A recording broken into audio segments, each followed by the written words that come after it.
You know what that bell means, don't you, Dan? Start of another brilliant Have a Word episode. Whoa, yes. And ring a bell if you've got the best Patreon in the UK. Patreon.com/haveawordpod. If you're going to enjoy this episode, you are going to love being a patron. 30,000 lids, can't be wrong. For as little as £3 a month, you get an exclusive episode every Wednesday. You also get early release of the video on a Saturday morning, and then the specials, Carl. So many special. We've been around the world, baby. I'm back. We've got drunk in here, and then we've been around the world. India, America, Amsterdam, Spain. We're going to Turkey. We're going to see the whole of the world. And you can come along with us for just £3. That is cheaper than a layer pack. Sign up and join the Lid Army. Also, we're on a stand-up tour, the Murderers Row stand-up tour. There are a few tickets available in the remaining venues. So have a look at haveawordpod.com where you can buy tour merch. Also, if you like extra content, on top of your extra content, we give you that. We've got film club, Q&As, all kinds. And me and Harry Robinson have got the sickest new podcast on the block, which is Mad That. I've got a dance event in April the 20th for Dan's Anthems, dannightingale.com for that. Adam's got some live shows coming up. There's loads of chances to see us, but it all funnels through the Patreon, patreon.com/haveawordpod. This episode, as well as many others like it, is an absolute belter. £3. You look good today. Thank you. I love you. A lot of people say we don't get on an episode, but as soon as we're doing adverts, we're best friends again. Come here, you. Come here. Wag wag leads, you're listening to the funniest podcast in the game. From the heart of Liverpool, with Adam, Dan, Sensei Carl and Finn. This is the one and only Have a Word. Brought to you by Manscaped, the very best products on the market for below-the-waist grooming. Go Ed, get on me. Hello, fellas. Feel like I haven't seen you for ages. Oh, no, we were there last night till late. We were. And we're in tomorrow and about 19 days after that. Pod. Our schedule's a bit crazy at the moment because some cunts getting married in Italy. Oh, Is that the reason this crazy Yeah. schedule? Is it? Yeah. One of the reasons. It's the main reason. Yeah, it's the biggest reason, but there's other, you know. yeah. Yeah, the tours are really. It's all in that, yeah. Yeah. So we did the lock-in last night. What are we calling that lock-in? Like the Italian wedding lock-in. The Mr. and Mrs. lock-in. Like The Mr. and Mrs. lock-in. Yeah. I think that's the one. So we did that last night. Got this wonderful episode today with our friend and long overdue guest, Iain Stirling. Tomorrow, we've got a guest in that is going to go out in a few weeks' time. Yes. And then after that, tomorrow, we've got to get the train down to London for the first night of Murderers Row in London. Second night of Murderers Row in London on Saturday. Sunday, we're doing a staff night out to go and see Shane Gillis at the O2 in London. And then next week, we've got, is it another 3 Patreon special record day? Another one for next month. Then public. Then a public. And Then a then pre-record. Manchester Manchester with a pre-record before. with a pre-record before it. Yeah. We're going to see a lot there of a each other. pre-record And we're going to have to find things to say. I'm throwing it out here. I think we should end season 1 and have a little break. Like EastEnders Is did. that Harry and I were talking about this morning? We'll just go. That was season 1. It was 5 years and 2 months. And then we have a couple of months off. And we'll still see each other 3 times a week. I mean, Do that's the part funhouse in the break. We'll do the full house. Will you? funhouse, I'll just You go for it. Go for it. Use them chairs. Go for it. I will be in a Buddhist fucking retreat. Not doing a history pod. I don't want to talk into microphones for a bit. I mean, Dan, you talk like this is going to happen. It's not happening. yeah, no. I was really leading into that season 1 finale and then break. Nah, it's fine. I feel mental, by the way. Last night, as we left, I was like, you know what? It's fine doing a lock-in before a record. Fine. But I've got new bits tonight at Teddy's show, my show. You know, it's fine as long as I get some sleep. Got in, felt a bit wired, and then went to sleep about 1:30 and woke up at 5:30. You know when you do the wake up where you're like, oh, I'm awake. But then you can wake up at 5:30 and go, fucking hell, and just close your eyes and go back to sleep. I never got back to sleep. Ooh. I've had 4 hours. And I was It's like, now 11:30, so you've been up for 6 hours pre-pod. I'm just going to have to double down and go caffeine crazy. Some coffee? Yeah. Actually, really nice, that coffee. Why did you Notes wake of up? chocolate and raspberry. Getting that? Oh, yeah. It tastes like someone's dropped a Quality Street into a coffee. Yeah, well, that's what filter coffee is. You can really control the flavours properly with a batch brew. I just twat an espresso and don't enjoy it. Just a real, like when we used to take pills, you just bang it in, you're going to get the benefit. I let it go cold in Cozy Club when we had breakfast together. Harry got a fucking curry for breakfast. I think I got a curry for breakfast. Random move. What, chicken? I thought it was paprika on eggs, and it was a chickpea curry with eggs in. Where did you go? Cozy Club. Oh, okay. It's a great spot for breakfast. Also, I get the pancakes with the bacon. Not an ad. Like no idea. Yeah, use code pancakes. And you get the bacon and ask for the syrup separately, and then you take the bacon and ask for extra toast, and you make a bacon butty, smash that, and then you got pancakes for pudding. That is a fat cunt breakfast. It is a fucking breakfast. Oh, that is some taste. I've had 3 poached eggs on toast with a little lash of bacon on it because I'm healthy again. New woman. Taking NMN. I'm working out. Oh yeah, we need know? to. I think we. I know we spoke about it on the lock-in, but I don't think we got into the teeth of it really. Well, I'm trying to. I'm in my shred weight phase for your wedding because I want to be the fucking belle of the ball, you know. So trying to cut down, and I'm just trying to be healthy. I'm taking me vitamin D again, you know. Have we take that deleted every morning? Adam's health Skincare back update? on. Yeah, we have. Every morning, like drowning myself with water. Don't do that. Don't waterboard yourself. As much water as possible. Keep yourself full. Keep yourself hydrated. Your skin looks better. I'm just going all in. See where I can get myself in a month. See how much better I feel, and then I can really put it in the fucking wall for the summer again. Yeah, you've done it before. Yeah, You're a bit of my a annual tradition. Bit of a yo-yoer. Yeah, and I'm at the point where I'm just going to have to accept that. I think I'm going to be fat for the winter and skinny little beautiful man for the summers, like a sexy little man bear. That's who I am. That's who I'm always going to be. I did the carnival for like 5 days last week and dropped 4.5 kilograms, which is 10 pounds, like in a week. That's ridiculous. It's class. Is that just you? No, that's a lot of water weight. If you hold weight, you often hold a lot of water. But you still do feel and look. When the water comes out of you, that's what you do look. And you lose water weight by drinking more water. Yeah, it's Flush like it. flushing a toilet. It's counterintuitive, isn't it? You know what I mean? And then I've had a beautiful. What we didn't really speak about on the lock-in was I've had a fucking beautiful weekend down in London, like fucking class. Except for the result. Do you know, genuinely, the weekend was so good. Liverpool losing that cup final. I text you, didn't I? Before kick-off and said Newcastle have won this game. Before it kicked off. And because that's what it felt like. Certain games of football, you arrive at it and you go, oh, it's their day. And I felt like that from the second I got off the tube at Wembley Park and walked up to Wembley. What's going on there? What's your mystic football mix? There's just a sense. When we played Chelsea there in recent years, it's like, we're going to win this. The effort. It's like the energy they brought up. If you see Adam outside the bookies, you know something's about to It happen. also felt like there was about 3 or 4 times as many Newcastle fans as Liverpool fans. Because it's the first cup since That was their 1922. it was a big day for them. Oh, And no, they've been to cup finals, haven't they? So It was the first goal that Newcastle scored in a cup final since the 70s. It's the first trophy in 55 years. Yeah, they were there 2 years ago, weren't they? Yeah. But They won the Intertoto Carabao International Cup. UEFA Cup. shite one. But like the Newcastle fans genuinely, their whole end just looked fucking incredible. Ours was a bit... Liverpool, both the players and the fans sort of turned up being like, well, we kind of hope we win this. That's what it felt like from everyone, from us to the players. Whereas Newcastle were like, we'll die to win this game. Also, you've just had a bit of a war with PSG back to back, haven't you? Totally. Right. But also, like, that's not an excuse because Newcastle were missing so many players. Isak, he scored, but he's not fully fit. Gordon was out. Lewis Hall's massive miss for Newcastle at left back. Fucking unbelievable player, and their left back still managed to keep Mo Salah quiet. Newcastle were better than us in every inch of the game from 11 o'clock in the morning. Cool story about Dan Burn, innit?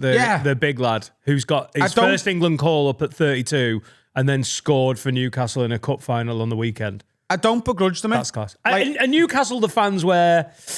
Maybe this is me being a bit romantic because I used to live there. If you're going to lose a cup final as Liverpool, Do you reckon Newcastle is probably close, if not top of the list of clubs you want to lose that to? Or am I, is that just... I understand what like, it's hard for me to say as a proper football fan that there's anyone I want to lose to. I know what you're saying. But for me, the way I'm looking at it is, I love Newcastle as a city. I love the Geordies. They're, other than Liverpool, the city that I feel most closely associated with my career. I sell more tickets in that area of the country. People up there have supported me for years. I think they're proper fans. They're a proper club. They've been down to the Championship. And, there's obviously some moral issues with their ownership and stuff, but we're at a point in football where you can say that about almost every team that's competing for any trophy. And they're just a good city full of good people, and they fucking deserved it. Like, they were just better. Is Dan Bain the captain? No, Kim Arias. But like Dan Bain, local lad from Blythe, again, and that's in a specific area of the Northeast that I have more connection with because of Kai and the boxing and all stuff like that. Like, I just don't begrudge them it. Now, having said that, if Liverpool don't come back after the international break and properly wrap the league up, then I'll hate Newcastle forever. It's going to take something monumental. It would. And I do think this international break has come as a perfect time for Liverpool to just go away, do some international games, come back a bit more refreshed.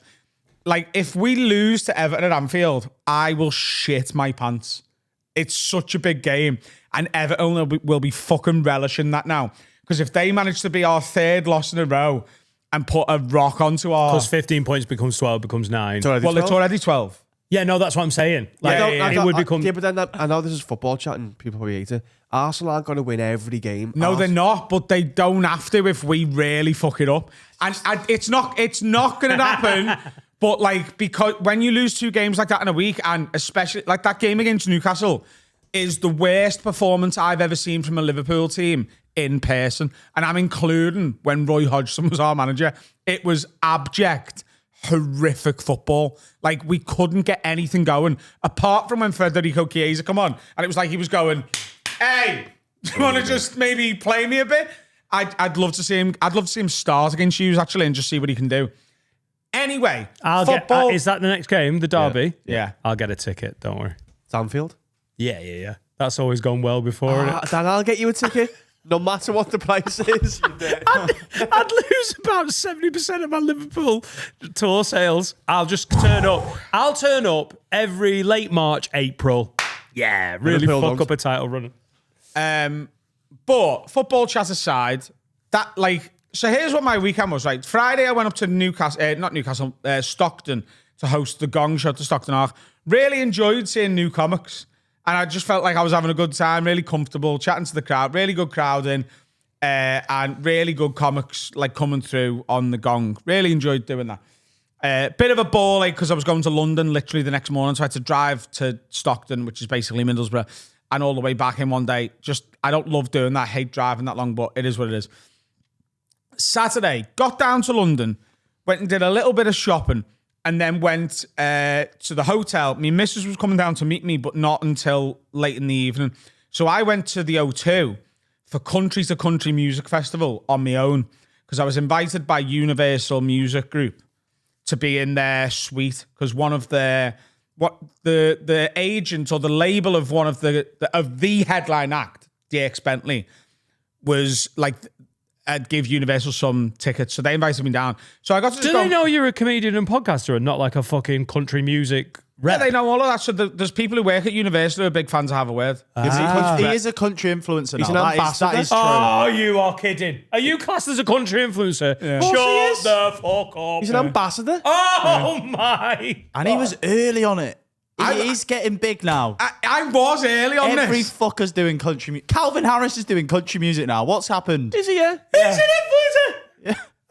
Is this a country podcast? Yes. No. Oh, God. Country adjacent. But genuinely, as I walked in, I was like, oh, my missus couldn't get down in time, so she's not going to come tonight, but whatever, because I had 2 tickets in the suite. And Warren, who's the guy who sorted it from Universal, was like, should have brought Finn. There's so many people he could have met here. And I did try to take Finn, but he went for a meal with his brother because he prioritizes family over career. And you will learn the hard way that you cannot do that. Even though, good lad. You could have been then. You could have been the next country bumpkin fucking awards. No, but they're not just country people, are No, they? of This course. is one of the This is- biggest labels in the world. this is And it was fucking you could have been signed. class. UMG. That's what it is. Where'd you go, Went Nando's? to the after party where there was more live music on, like after the headliner, sick. And then Sunday, right? So my mate Josh, who's my oldest mate, I've known Josh since day one of reception. We go to most of the games together, Liverpool games. The day before the final, he'd text me and gone, because earlier in the week he was like, I'm not sure whether I'm going to be able to get down to London. And I was like, well, I can try and move your ticket on. And then he got back to me on Thursday or Friday and was like, no, I want my ticket, I'm coming. The day before the final, he texted me and was like, lad, the baby, so he's got a 6-month-old baby. He's like, not well. And I just can't leave him with me missus, like, on her own. Like, he's really not well, and we're struggling enough with both of us, to be honest with you. So I need to stay up here. Do you reckon you can move me ticket on? So I took me missus to the game. So she got to be at Wembley and see a cup final and stuff. Because the ticket I had was in Club Wembley, which is not a face value ticket, and it's quite expensive. And, you know, I couldn't move it on to the lads who regularly You're a go country influencer, so you've got connections. Totally. Well, it was actually a patron who sorted the tickets for me. He's a Club Wembley season ticket holder. So I gave him what he would pay for it back. Can get Anyway. a season ticket to Wembley. Yeah, Does that include gigs? I think so. That's sick. Wow. It's got to be expensive, that. Yeah, it is. On a waiting list. Well, it's a few £100. I had to pay a few £100 just for that Yeah. game. And that was at the equivalent of face value for him per thing. So I took her to the game, and, you know, she loved it as a day out. She's in the pub beforehand watching, like, because the pubs were class. There was a lot of energy and, like, loads of singing and people drinking and stuff.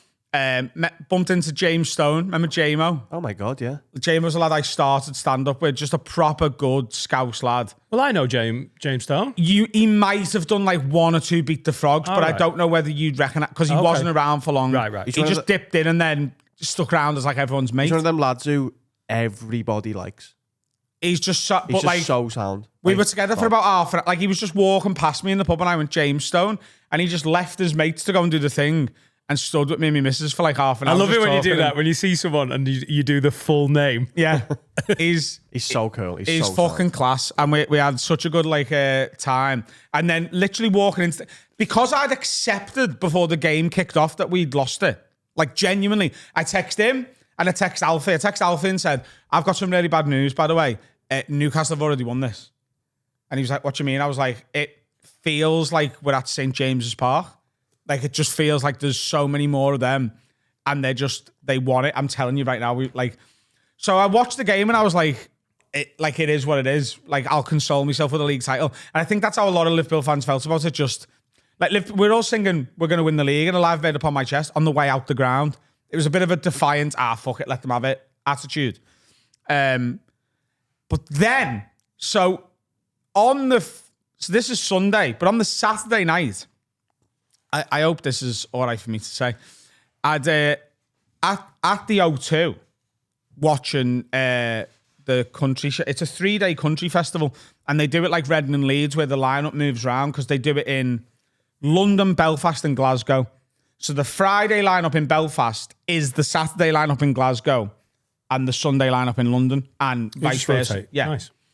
So I'd said to me missus, like, "Oh, sorry you couldn't be here." She was like, "To be honest with you, the only artist I'm really gutted we're missing is Cody Johnson, who was the headliner for the Sunday night," right? But when she texted me that, I was pissed, talking to like the people like I was with. And one of the people, I won't say who it was, but one of the people who was in the sort of suite that I was in, I was like, he went, "You should be at this every year. You should be here all 3 nights, because you'll meet people and like it's good for you to be." And I was like, "You don't have to fucking sell me on this, absolutely." And he went, "Just let me know, because I can always sort you out somewhere." And I went, "Hey, I suppose you could sort me for tomorrow night, could you?" And he went, "Oh, all my seats are gone." And he went, "But I tell you what." And he went and got 2 access all areas passes. And he went, "Take them. Just turn up at the door, flash them tomorrow, walk straight in. You won't have any seats, but just find somewhere to hover and stand." He went, "You could even just be backstage or side of the stage, just get you in Just anywhere." go on, do a few songs. Headline. Adam. You're an influencer. You can pick it up. So I'm not naming him because I don't want him to get in trouble, right? But It was Luke Combs. So Brilliant. I have to edit that out now. on the Sunday, we leave Wembley and get on the train, the tube at Wembley Park. And unbelievably, the Jubilee line goes from Wembley Park to the O2. So North Greenwich Station is the O2's station. You don't even have to change tubes. So we left the Liverpool game, one. went and got on the tube and got all the way to the O2. Walked right up to the front door and they were like, because we're obviously quite late, because it starts at like 4 o'clock, and they were like, "You got tickets?" And we were like, "Huh?" And they went, "Oh, I'm so sorry." Right in. So we walked backstage and we just stood at the side of backstage watching a guy called Nate Smith. And do you know who Shabuzi is? Love Shabuzi. Yeah, he had Bar song. He had probably the biggest song of last year. Someone pour me up a double Oh shit! shot of I do know whiskey. Shabuzi. I was being a dick. He was just stood right in front of us, just dancing and vibing and singing every word to his mate's song. He's got some mad hair, that cunt. Oh yeah, class though. Oh, He does the Chesney Hawk thing of playing that song 3 times. There's a drum and bass version of it that I like. We just missed his set, but this is the thing. So Nate Smith wears leather jackets and has got relatively long hair and a dark beard. Anyway, we walk around onto the concourse just to go and get like a drink and stuff. And this lad comes up to me and goes like, "Can I get a picture? I'm a fucking lid. Big fan of the pod. Really big fan of the pod. Sorry to bother you. I know you missed. Like, just get a picture." I was like, "Yeah, no worries." Took a picture. Got 4 more yards later, and there's a girl, and she goes, "Oh my God! No!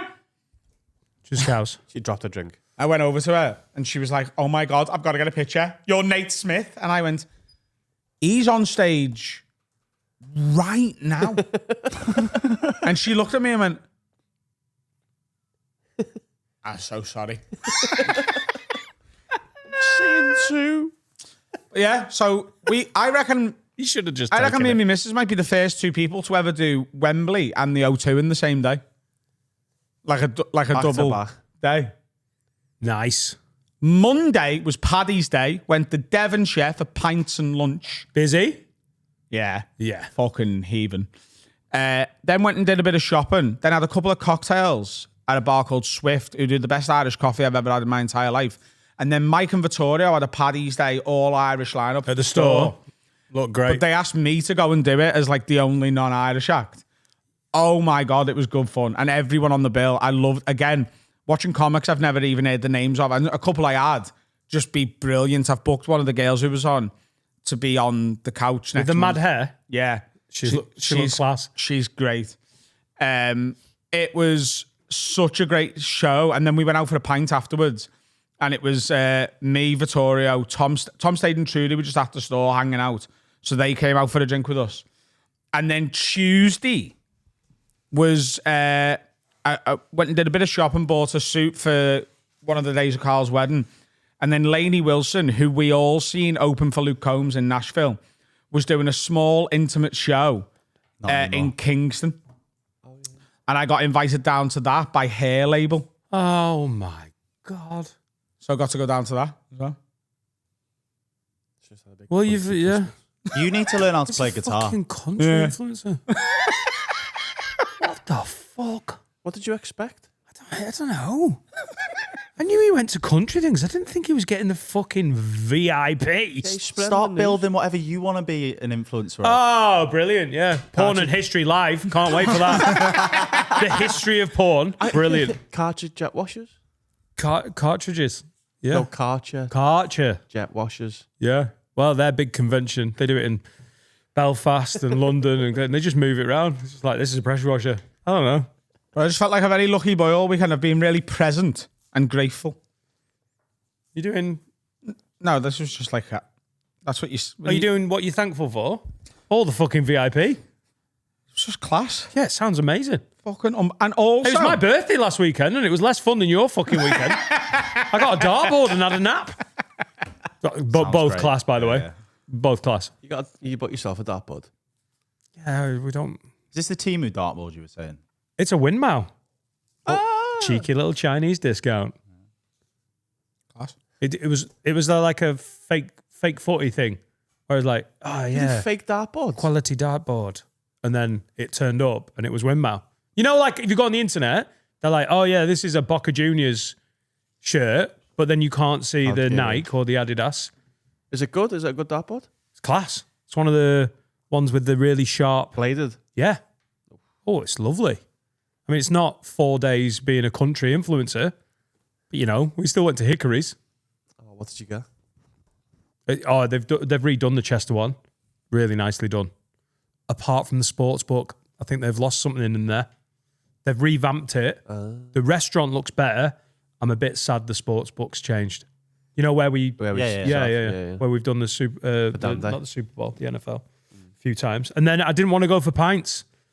I had pints arranged and Antonio was like, oh, I can't make it. I've got babysitting duties. I didn't realise. So me and Rummy went to the gym instead on my birthday night.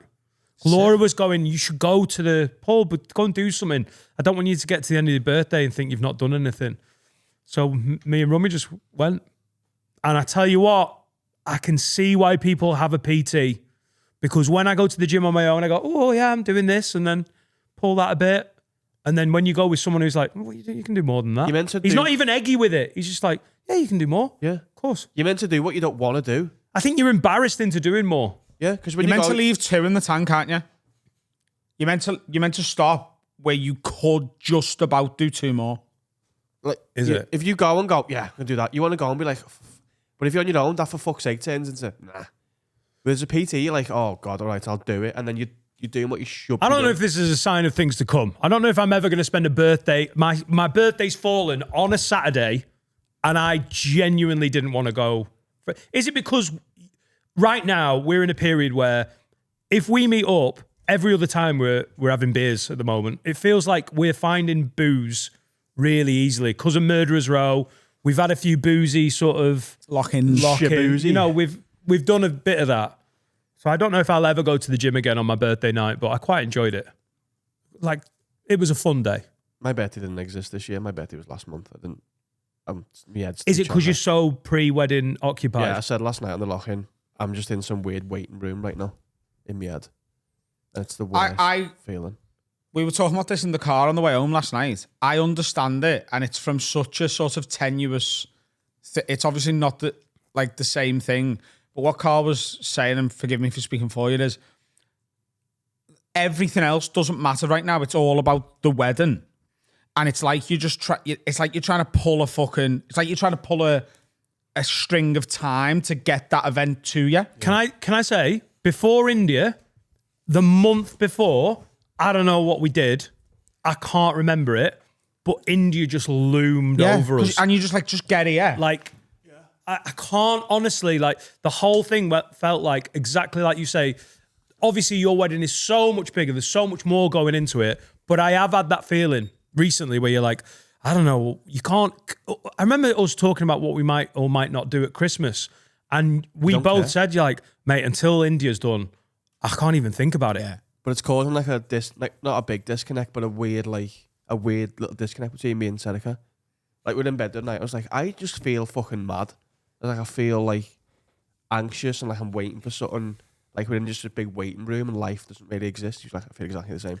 I said to Will, and he said he's getting married as well. Feels exactly the same. But it's going to be a beautiful wedding. You've got the mini moon, and then you just get on with it'll just go like that, won't it? That's what I mean. It's all this to that and then gone. The only way I can relate to it is when Liverpool are in a title race and it's like the days between games. I feel like that. Just want to fucking. You just want to fast forward it. If Liverpool play Tuesday and Saturday, Wednesday, Thursday, and Friday, I'm just like get out the way. Go, I can send that in. Yeah. But you can't be like, get it out the way, because it's like, do all these insanely massive things, pay all these bills, book all this, organise this. Yeah, you can't not do it. So then you're like, oh, we haven't actually fucking looked at each other for a month. We can look at each other. Hiya. Hello. You're like, we haven't actually given each other our time for like a month because... Dan! That wasn't me this time. Dan! Oh, please. I think that's a Damn break. your strength. That's a break anyway, isn't it? That's the MAN. How are you going to try and stay present during it? No, it's not, Carl. Just actively telling myself to stay present, because I struggle with that anyway. Yeah. Moving house is the same. It's probably not quite as massive, But moving house, you're just like, oh, can we just get to it and then get it done and then start getting on with just looms over you. Yeah, I know. I feel like this is about. I'm in it right now. I feel like this is about Oasis. I've got lots of big weddings coming up of very important people in my life. And you just want to be in I Cardiff just in want to July. be in Cardiff on the 3rd of July. Just, I'm going on the 3rd. It is on the 4th. I'm aware of that. Right. So 4th of July, first Oasis gig. Yeah, it's my mum's birthday. Because you want to see the set list. I don't want to see the set list. I want to experience the set Are they going to list. publish the set list? No. Oh, they've said. That's why we're going to the And first you'd avoid one. it even if they did. You can't. You're not going to be able to. People are going to post Everyone's going to know the set list after the first night. Yeah, it'll be everywhere. It'll be on Twitter. It'll be playlists on Spotify. It'll be fucking everywhere. You're going to write it down? Don't look at it. Don't I'm not look gonna at write it. down. I'm not. What? Don't look at your phone ever. I'm there. I know. I'm saying if you. What I didn't mean wanna- is, if you found out the set list had been leaked now, I'd have to look. would you? Yeah. I mean, I would, because I don't care. Yeah. But I'd have to look. I couldn't give a shit. Yeah. The reason I like knowing set lists for concerts is if there's a song I actively don't like or don't really know or not asked about, that's bar break. But that is going to be very rare in this set. It's going to be Wonderwall and that's it. They've only got about 4 good ones. So we won the wall to go to the bar. Huh? No, I'm not going. I'm not leaving. I'm not leaving from. I've been talking to my brother's not happy about this. Me and my mate are gonna queue up from. We'd be happy to stay there from midday and just wait to get in the front pen. Surely That's all people we're will be- asked about. people will be Doesn't camping. matter about being where you are in the front pen. If you're in the Yeah. front pen, Oh, You're Finn, there. Finn, he's going to have to just fucking it's get because along his with mate's it. getting the coach from Birmingham, so it's a bit. Well, his it's a mate's bit just going to have to. logistics. You can't wait for a mate from Birmingham and miss out on, know. like, oh my God, the set list. I can smell him. At Lainey Wilson, Bet he smells good. at Lainey Wilson, there was a girl who'd been queuing up since 10 o'clock in the morning for her intimate show in Kingston. And because there was a chunk of us on the guest list, we were put in front of them. And I was just like, go on. You should. Would you camp? No, we're staying in an easy hotel. No need to camp. You love an easy hotel. cheap, I don't innit? think midday's too early.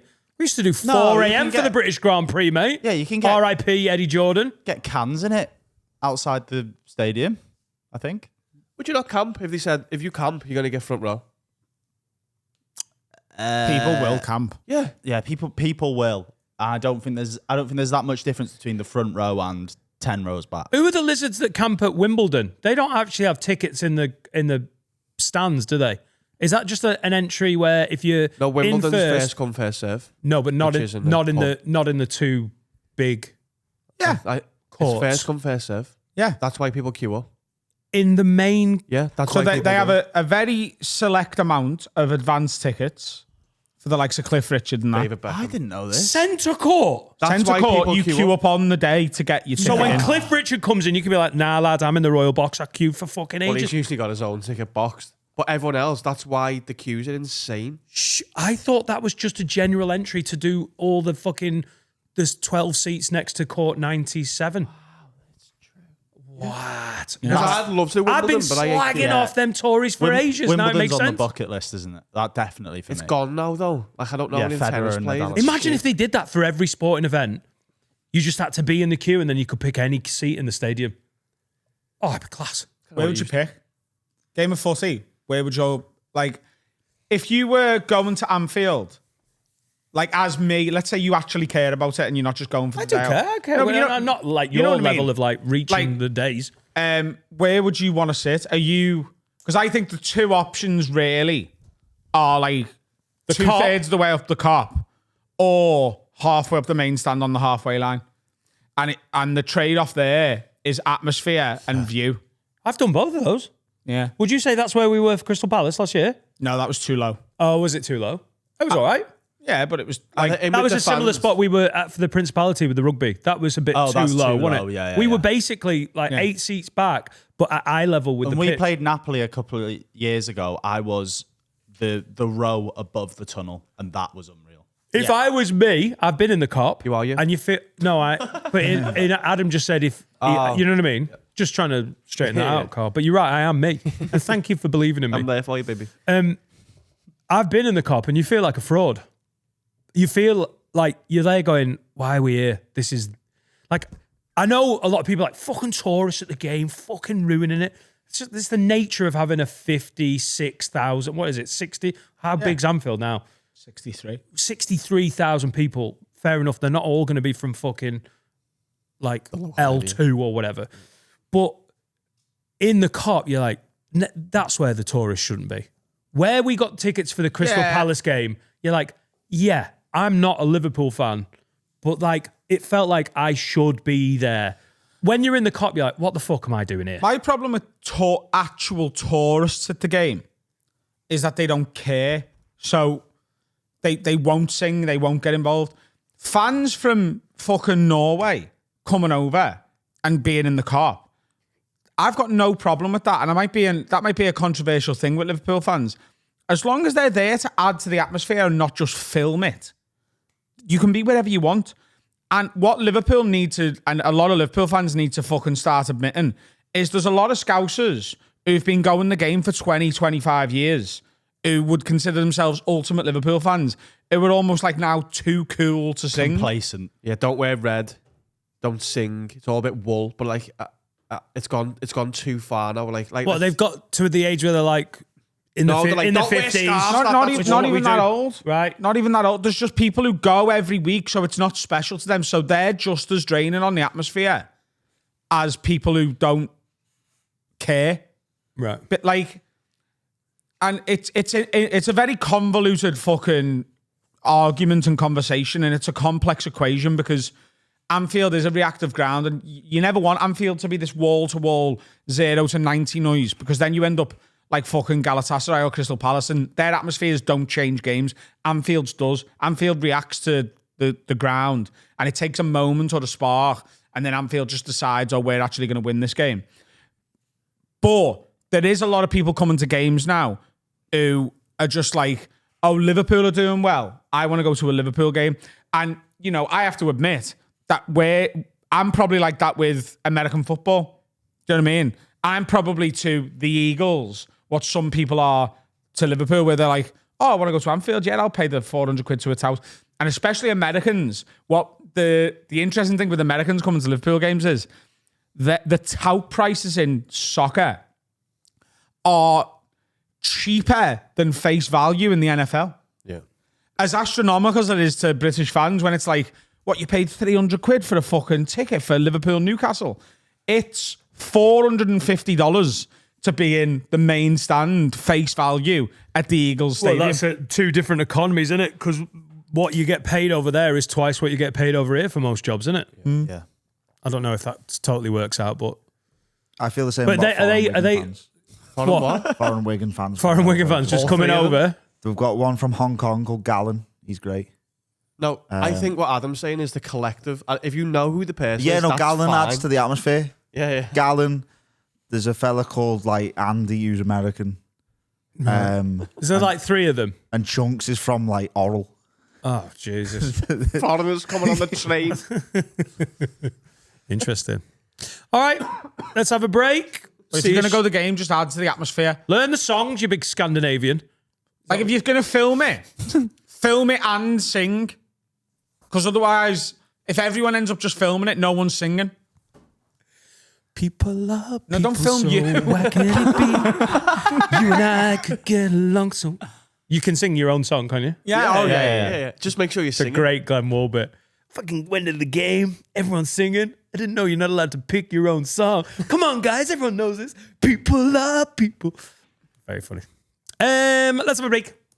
What's happening, lads? Time to tell you about my absolute favourite sponsor, lovehoney.co.uk. Promo code AFF-word20 for 20% off everything site-wide. And in particular, today we are talking to you about the Womanizer Enhanced, the newest iteration of Love Honey's Womanizer sex toy. It's basically a little clit sucker. And in user testing, it had a 100% woman orgasm success rate. Think of 100%. Tell you what, I heard that. I took it home with me. It's literally why we do not have one in front of us right now. And if I've got to tell you the truth, it fucking works. On your clit. Oh, it works. What? You gave works. it to your missus. It works. Right. So if you're a lady lid and you want to enhance your self-play, have better orgasm, tickle the clitty, then buy yourself one. And if you're a progressive, modern man and you think, you know what, I'm going to get the old lady a nice little gift, up the jizz. And there's an entire plethora of sex toys that you can choose from, as well as sexy outfits and stuff like that. And you get 20% off all of it with our promo code AFF-word20. 20% off. 20% of everything. Come better, come more. It works, you know. It fucking works. Fire hydrant. Love honey. Oh, God, this is good, this podcast, isn't it? And if you want more of it, you can sign up at patreon.com/haveawordpod and become a lid, a proper lid. Join the nearly 30,000 lid army. If you sign up for as little as £3 a month, you get an exclusive episode every Wednesday, audio and video. You get the early release of the public episode on video. That's Saturday morning. Pubes get it Monday. And one of the near 50 Patreon specials that have just got better and better. Lock-ins. We've been to Amsterdam twice. We've been to Nashville. We've been to India. We've done so many things, haven't we, boys? We've taken over a barbershop. We've taken over a restaurant. We've done a bacon special. Anything you think of, we've probably done it, and there's more to come. The Mr. and Mrs. Locking out this Friday. If you want to see Serica on our podcast, No. Yeah. Serica was on the most recent Patreon special we did. She was great. Come and hear her tell secrets that I didn't want her to. Patreon.com/haveawordpod. I've had a lot of messages asking me to confirm that we were going to have Shane Gillis back on the pod because he's in the UK over the next couple of weeks. We haven't been able to make it work. We tried everything. I'm bathing the kids. I've got a schedule. Shane was available 4 different days. Yeah, but Laura takes a lot of bathing. Shane flies into the UK literally today and goes straight to his sound check in Manchester and straight to his show. And then he's got to get down over to Ireland and then back and into London. We are down in London at the same time he is. And we even were like, hey, we'll just hire we were going to do our first ever public, not in this studio pod, just to get him on. The timings just don't work. He tried a lot as well, and he's very keen to come back on. It just hasn't worked out this time. I am going to open for him tonight, though. That's cool. It's good. Next Co-op time. arena. On Sunday too? No, don't think so. It's another arena to tick off for you. Yeah. It's a nice one. It's quite interesting as well because whenever I'm in a big arena, this might sound a bit mad and manifesty, but I do picture playing it. And I very vividly remember doing that in the co-op when I went to see Noah Khan. Yeah, I'm excited. I've not been to that one yet. It's good.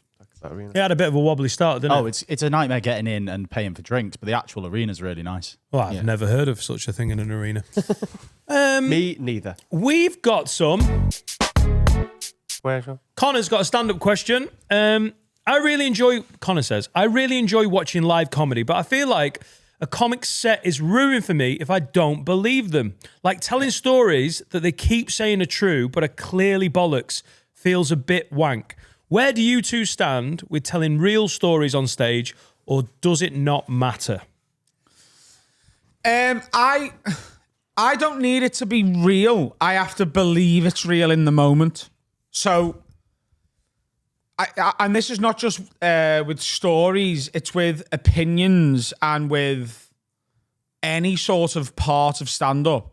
It's why I think at his peak, Bill Burr was my favourite comic, because every emotion he distributed on stage, I felt and believed it. And it either has to be that or completely the other way. Like Anthony Jeselnik, where it's like, oh, it's all bollocks.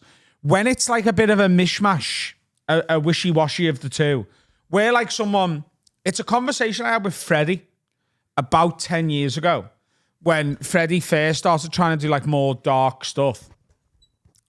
And he was like, I don't get it. Like the audience are just fucking not letting me get away with certain stuff. And I was like, yeah, because you haven't picked a lane. You're trying to be like relatable and then so you're peppering in the dark stuff with an old bit that's... And he brought up Jeselnik. He was like, Jeselnik gets away with much worse than me. And I was like, yeah, because he will walk on stage and go, right, so I was raping this baby. And immediately everyone goes, oh, this is all going to be bollocks. So we can laugh at more awful stuff because it's not true. I was like, what you do, Freddie, is you go on... Sounds rough for anyone who's never watched Anthony Jeselnik stand up. That does sound a bit rough. but it's sort of his MO. Sorry, go on. And I was like, but I think the mistake you're making is you're going on and doing 20 minutes of relatable material about what it's like to have a girlfriend and move in with her. And like, it has to be true for it to be funny. And you do 15 minutes of that and then go, anyway, I was raping this baby. And the audience go, whoa. Yeah.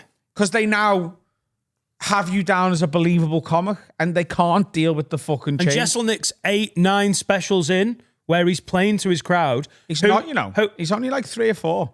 Really? Isn't that mad? Oh, wow. I thought he was more in than that, but he's got his crowd. He's got an album called Shakespeare. He's got Thoughts and Prayers, Fire in the Maternity Ward, and his most recent one. That's it. But they are going into that show already knowing his style. And so from And the he off... bombed for a couple of years Yeah. because he didn't have his audience yet. It was the roast. I've had this with stand-ups who are like, they do an authentic bit from their life, but then can't resist the topper that's like the gag. And you're like, that, like, fair enough. You maybe get one that just everyone goes, it's a good little joke at the end. But that instinct to add toppers, but you're like, but they're not real. They're just little, you've just seen a little bit of wordplay or a gag. And the original bit was interesting and honest. And what are we doing? Are we just going to go on and do gags? Because I love comics who are just doing gags. Not even it doesn't even have to be dark ones. Like when, you know, on Instagram and like whenever you're watching like TikTok, like old comics with a style of like, they're basically pub jokes that maybe they've written. I love that. I think there's a real craft in it and whatever, but exactly what Adam's saying. When you're doing sort of code switching mid-set, it's just, it's unsatisfying. You used to live your life to write stand-up based on your life, don't you? You don't... I think you're allowed an embellishment here or there, aren't you? You obviously... But your job but with the embellishment is to make it look like it isn't one. Yes. Yeah. That's what makes you a good stand-up is, can you embellish something in a believable way? Because if it becomes unbelievable with the embellishment, it ruins the thing. You could make up I've had stories on stage that I have made the entirety of the story up, but the audience don't know it. Because you're selling it. Because I'm good enough to make it believable. Yeah. That's what you need to be able to do. And that's the difference between someone who can do comedy and a good comic. Is like, if you're trying to sell believability, sell the believability. If you get halfway through and the audience like, oh, well, you're making this up, then you're not doing your job. That's the craft to it. And then also there's devices within that, isn't it? Like you can embellish, but it doesn't have to be part of the true story. Like a really well told, funny stand-up story can go off on tangents as you explore the content. But you're not saying all of this happened, all of this is true. I think this smacks of someone watching an inexperienced comic who is not good at making it believable. Like that's exactly what you just said. It sounds like a comic's just not doing it very well. It doesn't matter if it's true, really, as long as it's funny. But it does matter if you're like, what a load of shit. I can think of one really big name comic that I think is massively guilty of this, and it's why I don't really enjoy watching them. And we don't slag comics off publicly on this, so I'll say it right now if you want, but you have to bleep it. Just tell us in the break. A huge comic. When I went to see Kevin Hart, and I love a lot of Kevin Hart stuff. We saw him in the arena, and we were so far out. We were right at the back. Laura got the tickets really late. We were a long way from the stage. And the one story that... What? I just nearly said something I didn't know that it was going to cross the line. When you were like, Laura got tickets really late, we were right at the back. I nearly just went, she's a silly bitch, isn't she? I'll allow it. The one story that I felt was really funny, and I think I've told the story on stage when he was like, "Oh, we were at the club, but we were all married, and we're in the VIP section, and we're like, yeah, we're out in the club, and we're not allowed to do anything because we've all got partners, we're all married, so we're in the VIP section, so we're all the boys out, but it's fucking boring because you can't do anything because I'm famous and someone will take a picture and then it's a shitstorm and they've got the fucking TVs on and they're playing table tennis in the Olympics and we start arguing about table tennis And next minute, we're at a sports store and I'm buying a table tennis table, all the kit. We go back to my mate's house and I was like, oh, this is I believed it. It was like a really funny story about how we're in our 40s and we're trying to be cool, but actually we can't do anything. But we've got the money where we can argue about table tennis and then go and fucking buy all the stuff. And he's telling this story. And then I think it was funny and I think it was true, but he didn't have an ending for it. So he's like, next minute, I hit the ball, I hit my head, I'm out cold. I'm unconscious for 17 hours. I wake up, I've got loads of texts on my phone. And I was like, oh, but you didn't. It ruined it for me because I was like, I thought that was a really interesting story and I was totally into it. But if Kevin Hart gets a concussion and he's unconscious for 7 hours on the floor, his mates aren't going to be like, nah, Kev's headbutted the wall, we'll leave him there. You know, he's the arena comic that supports all of our existences, but we'll just let him sleep it off. And the bit was about when you don't message your missus back. And he used it to move into another bit. But I called bullshit and I hated that feeling. And Kevin Hart's a fucking class comic, obviously. He's a superstar. Maybe it's me being a comic, but as soon as I call bullshit, I'm like, oh. And here's the thing, right? Here's where I think this is the difference between just telling someone what happened and being really great at stand-up and being able to embellish and being able to, you know, make a story a stand-up bit and not just be someone in a pub telling a story. Even if what he did in that routine is true, the fact it doesn't ring true means he should have changed it. Yeah. Even if he was knocked out and his mates didn't text his missus and whatever, it's his job to make the story believable. So what he should have done as a great stand-up there is lied and made it more believable than the truth. Acknowledge the fact that people go, no. And he goes, listen, I know you're thinking no, but I swear to God, this is why it didn't ring true, because the story was quite detailed. We're in the club, we're arguing about table tennis. It was all detailed. And then the last bit, he was like, and then I hit my head, I was out, I'm out cold. You know, and he almost like, he was almost like rushed through it like, I don't know. It's such a strange feeling. And I know what this guy's on about, especially with the big dogs where you're like, really? Like, the never happened, mate, that you see on Twitter. Your head whilst playing table tennis to knock yourself out. For 7 hours. Also, if anyone's knocked out for 7 hours, they're dead. Oh, he's knocked out still? Yeah, he's still knocked out. He's dead, him. 7 hours? I once uppercutted my dad playing badminton. You once what? Uppercutted your dad? Like I was with the. Were you playing racket, doubles? Doubles badminton. Right. You didn't go through the net. You're a cool to family, aren't you? I was playing doubles badminton, and I'm not very good, and he's quite good at badminton. And I just like caught him across the jaw, and I've been banned from playing badminton ever since with my dad. How long ago was this? 3 years ago. That's such an alien concept to me. Playing having a dad. badminton with your dad. What would you play with your dad? What's the Turkish sport? He doesn't Ball play in the sport. cup, He mate. likes going fishing. I'm playing a game of phone chicken with my dad, and both of us are playing really well. February 2024 is where no one's flinched since. I don't know who's going to win. 1992 beat that, mate. Oh, yeah, you do win that one. Who's going to beat that? Let's do some advice. Oh, I'm feeling wisdomous, actually. Shit. Might just have toothache. Wise. Solve your problems. I have to. Sorry. I'm riding this out. 4 hours of sleep, 2 wanks. Some man under an extra. 2 wanks post-sleep or pre-sleep? Trying to get back this morning. You had 2 wanks? You doubled a wank. Did I? See, wanking's like showering for me. If I do it at night, it sends me to sleep. If I do it in the morning, it wakes me up. Yeah, I'm not wanking and going back to sleep. I should have had a shower. I feel good though. I'm going to drop. You know, I'm having fun. It's fine. Kirsty says, that NMN's working. Kirsty says, lads, what am I meant to do here? My husband has turned into a fully fledged cycling twat. He got into cycling a few years ago, and now spring's here and the nice weather's begun. He spends all weekend in Lycra cycling around with his club, and I'll be honest, it's giving me the ick. Fine, you want to be fit and healthy, but not 6 hours a day dressed in a fucking aerodynamic bright orange cycling leotard. I find it weirdly unattractive, and I think it's becoming a bit of an obsession. Any advice on how to deal with this? Is it a cry? He's got friends. He's doing stuff with them. Fucking That is what this is, though. I know it sounds every week like whenever it's a girl who writes in, I have an issue with it. I understand that there's a pattern here, but that is what this is. A man has got a hobby and she doesn't like she's not involved in it. That's all it is.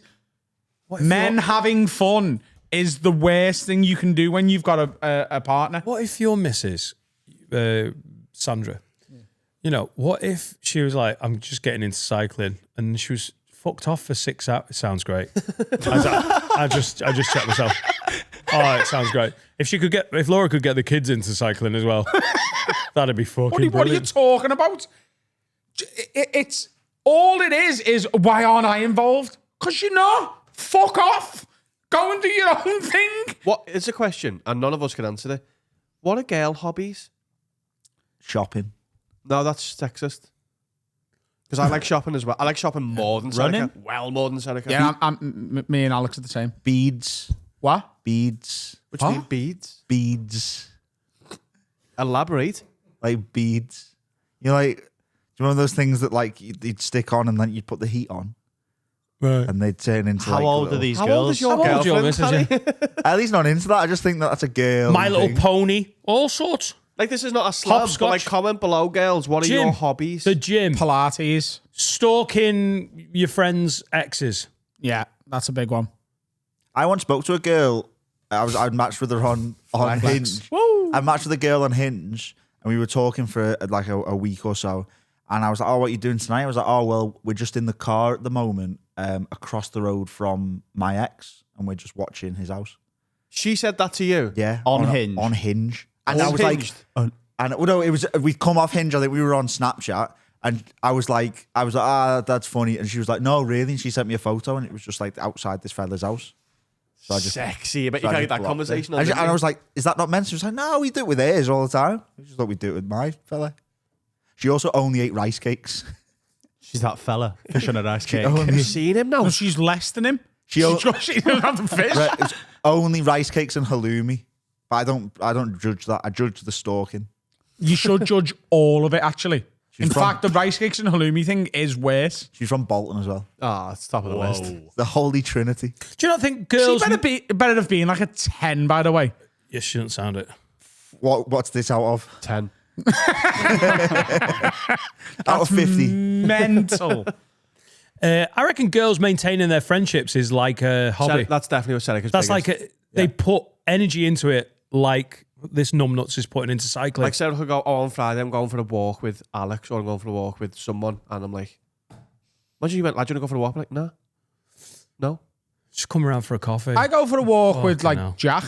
Sometimes me and Jack will just go for a walk. bit different with housemates, isn't it? Because you're there and you're like, I fancy a just walk, go for a you're walk. there. Yeah. Is that with Pez though as well? No, not always. Oh, right, fair. They just leave the dog there and go for a walk. And sometimes we'll just be like, what are we doing? Should we just walk into town and get a pint? Yeah, that sounds class. Yeah. But like, there's no effort going into maintaining stuff. We're just sat in the living room with our fucking undies on, and then we go, Oh, yeah, no. Yeah. pint? Should we walk so we don't Seneca's feel like, too bad about it? On Saturday, I'm seeing this friend for 2 hours, and like, she spends time maintaining it. But as I'm looking at her working with friends, she has to put time into. I think we're good examples of lads who do put time in with their mates. But I think I actually don't think I am. what? I think the fact that Carl's I work, not really close with anyone he doesn't work with. Really, are you? no. Like, Are you ever the first to message someone and go, oh, No, and I've not seen but you I'm for a the while? first to complain. I know I'm not. I know it's me, but like I like. High maintenance, I've also low got effort. But I've also got a very social job where I'm like, I do just want to go home and chill out. yeah. You know what I mean? I've got several groups of mates that I don't have to put any effort in with maintaining with Josh because we go to footy all the time. But that's your thing. You've got that thing with him. Yeah, and also we both like golf. So in the summer and into the autumn, we both will play that. And when we play golf, Ryan's normally there. And Ryan will come to a lot of social things. Me and Josh do too, but he's not a Liverpool fan, so he doesn't come to the Liverpool games. And then Steve, who's got married the other week, Steve works really odd shift patterns because he's an engineer for a butter company. And so he's at some...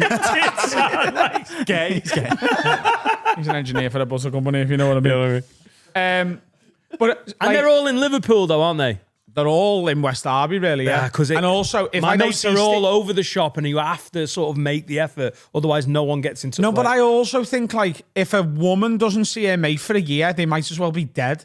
Whereas if I don't see my mate for a year, it's like Doesn't matter. it's like there's been no time between. Just it. been hibernation. Yeah. It's just like the catch up takes 3 minutes, and then you're just being dickheads having a pint again. Like there's lads at the wedding that they haven't seen them like chatting like you're right, and then you're like, that time doesn't exist. Whereas girls are like, oh no, you haven't put any effort in. Look, this is not a slam, but lads are just easier to reconnect. I think that's why girls stay connected. Because they both make an effort. Yeah, whereas we won't make an effort, but because neither of us are making an effort, it's cool. Like I don't see these outside work much anymore when that isn't work related. Yeah. which I mean, isn't- if I rang Adam and went, "Hey, what are you doing for lunch? I'm coming over," I think there'd be some questions asked. I don't know, I'd actually enjoy that. I'd enjoy that as well. I know, but we already see each other. Yeah, you know what I mean? yeah, That's the totally. thing, But innit? still wouldn't But don't bother feel me. like you can't, is what I'm saying. Like if you said, let's go out come for a over. scan on Saturday, nothing to do with work, I'd be like, yeah, don't because we have fun, but like I don't think we put enough time. I mean, I know I don't outside of work with friends because work is we live on a stag do, don't we? I think the person I make the most like active effort with, not even active effort, but it's probably Alfie. Yeah, Like I see Alfie more than like on a social basis more than anyone now, probably. yeah. And he doesn't I love think Because he's in Liverpool a lot, so he just text me, I'm in Liverpool today, should we go and get food and have a little... And also, comic mates, there's another layer of like, you see each other because you'll gig with each other or, Totally. you know, like, but I mean, you are not just comic mates, you're best mates who both do comedy. yeah, like if I stopped comedy tomorrow, I'd still see Alfie almost as much. Ooh, that's a good one. If We spoke about this if recently. you both quit comedy, who are the comics you're still in touch with? Yeah. I like, it's not a massive pool, but there's... the ones that are involved with this, as in like because they're the closest one, like Brennan. You're surely seeing Brennan still. Yeah, but it alone. would be it'd be once a year probably. Be like, oh, we haven't... Yeah. Like, and I really like Brennan, but like He makes an effort. He's a totally, kind of like, catch-up guy. every now and then I'd be in Manchester for something or he'd be and be like, hey, should we get a bite to eat or whatever? But a year disappears quick once you're in your Ishan, 30s. I'd see. Ishan? I'd see regularly because he. Never bother with him ever again. I would. I love him. Please don't take that seriously, Sean. Never love you. again. He's a very Neurotic. like. No, Ishan. no, he is no. That's not. Yeah, but Oh, I thought you he's said what happened. he's just one of them mates that makes the effort to get in touch and like he's Oh, quite 100%, open about like his feelings, sort of thing. He's not a shut off kind of like lad who's like, yeah, no, I'm sound. Like he's one of them mates who goes, oh mate, I haven't spoken to you for ages. He's quite a feminine sort of catch up. Have you got loads? Thomas Green, is he one of them? Because Thomas is in Liverpool loads and he'll just knock on my house or like say I'm on Lark Lane, travel to Lark Lane. It is I'm an idiot. Carry on. I'm in Aiton. I can't remember the last time I seen Thomas for a non-work thing apart from his wedding. It'd be similar to Brendan, I think, maybe like once a year, like the stars would align. Also, I think if we both quit stand-up, I think you probably might see them more because we're applying I gig all the time, you gig. I mean, Thomas is a gig whore. Yeah. Innit? He gigs. He's got a new family. He's fucking gigging. If both of you didn't have gigs, I reckon a lot of these comics would be like, just for something to do, you get in touch. Who's yours then? Who's Thomas you is a gig whore. He texted me a couple of weeks ago. He was like, can I come and do Adam Rowan Friends in Glasgow? I was like, yeah, but you live like near London, Tom, and there's not much money in it. Like, it's fucking next to no money for these like work in progress shows. And he was like, I'll get the early fucking the bus up. I want to come and do it. Like, right. Trying to get better, isn't he? There you go. There's one of the mates for Glasgow. Have you not, I want to know one of yours. Like I know you got Ishan. Barry? Yeah, Barry's an old mate. I'd stay in a But how often do you see Barry now? couple of times a year, but I speak to him every 5 or 6 weeks. One of us all. When get was the in last touch. time you seen Barry for a non-work thing? It's a great question. He is, surely. Was it when you went to that? I think we Lodge. stay in touch with a phone call quite regularly, but Anyway, I think men need to make more of an effort with their mates. That is a Absolutely, big yeah. thing. Totally. And I'm the biggest. Text that mate in your phone book now you haven't seen for a few months and meet for a coffee or a pint or whatever and just go and do it. Or even But just the say what's most happening. important thing about all of this is women don't like men having fun. Yeah, that's the top of the fucking list. One more bit of advice from Anonymous. I'm dying to hear your take on this, lads. So my best mate split up with her fella about 6 months ago. They were an okay couple when they were together, nothing remarkable, but I always thought he was nice enough. She said he was a bit dull, the flame had gone, and she started seeing someone new within 4 weeks. Here's where it gets interesting. A few months ago, I bump into him on a night out and we end up having a nice chat about the breakup, how he's doing, etc. And I'll be honest, it got a little more flirty than I expected. I got on with my night, thought nothing of it. But that week I got a message from him on Insta. It escalated and ended up with me getting an Uber to his at 2 a.m. the next weekend. And I've done the same thing nearly every weekend since. I know it's out of order, but so far no one else knows. The sex is great, but I'm starting to catch feelings. What should I do? Because my best mate is not the chill type. Any advice? Very welcome. It was best mate. How long was their best mate seeing him? 6 months? No, they've been broken for I've broken up 6 for 6 months. No, they don't say how long they were together. Just read the first bit again for me. Dying to hear what you take on this take on this, lads. So my best mate split up with her fella about 6 months ago. They're an okay couple. They were together, nothing remarkable, but I always thought he was nice enough. Right. I think it depends. Yeah, if they were official, I think that you can't do that. It's naughty, innit? She knows. Many other girls. She and boys. knows it's naughty. That's why the sex is good. Yeah. As soon as And you become- also, I think what would happen here is if you, because that is true, because it's naughty, the sex is better. And if you got permission, it would ruin it. it would take the flame away 100%. Like it's like the Friends thing, innit? With Chandler on stage. She's like, if there's no spark, then it's because we fucking.